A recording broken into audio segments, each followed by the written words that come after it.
I think the only thing that we can really wonder over is this like is this just a natural byproduct of aiming for kind of safe or dumbed down entertainment that can do good ratings for the general populace, or is there something like nefarious to this? Is there among some so-called powers that be, is there some effort to actually kind of dumb us down or distract us with the kind of mental garbage that is presented in popular media? It's probably both. So it is just so you're a dumbass passive consumer, and that you'll spend your life kind of doing that. But then there is that far more insidious thing that says, yeah, you've spent your life doing that, while we've spent our lives running things, to put it in stupid kind of simple forms. But that's actually, I think, so basically for the last 3 years, I worked at a commercial radio company.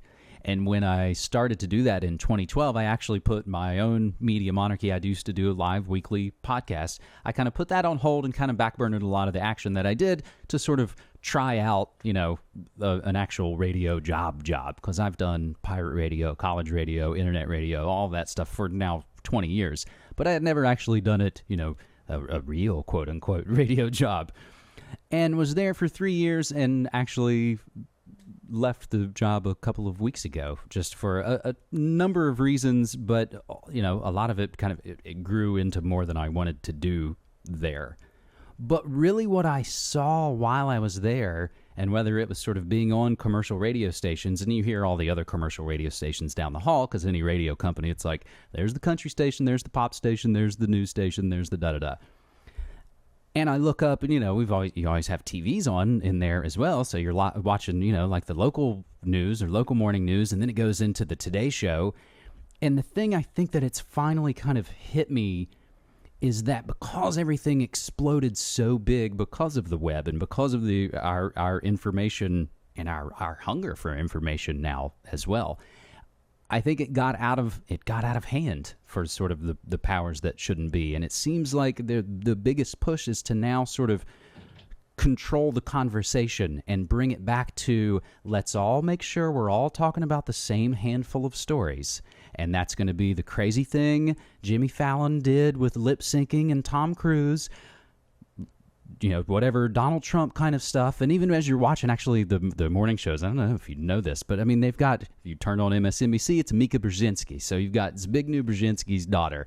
If you turn over on the Today Show, you've got Jenna Bush. You've got the Bush crime family daughters as a host on the Today Show.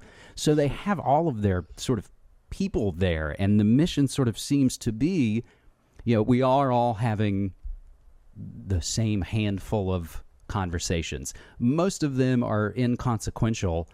The others are important, but they're usually kind of mishandled and turned into just kind of emotional train wrecks in a lot of ways. But that, I think, seems to be the main sort of mission of whether it's the web or whether it's TV or whether it's whatever things all owned by the 6 companies. They're bringing it all kind of, they need to control the conversation and kind of consolidate everybody back into in a little box in a way. And a lot of it too is desperate. A lot of TV and radio basically looks at the internet. I mean, because how many times if you unfortunately watch TV, you look up and you'll see a video on the local news of some, crazy animal thing happening or some crazy, wreck or whatever, wild video. You think it's in your town for a second. And then you watch, it's like, oh, no, you're just playing viral videos from the internet that have nothing to do with me and my city. You're just trying to keep up with the internet. So I think in some ways, if we can keep doing what we're doing, I think in a lot of ways we kick their ass. But they still hold the distribution reins. Right.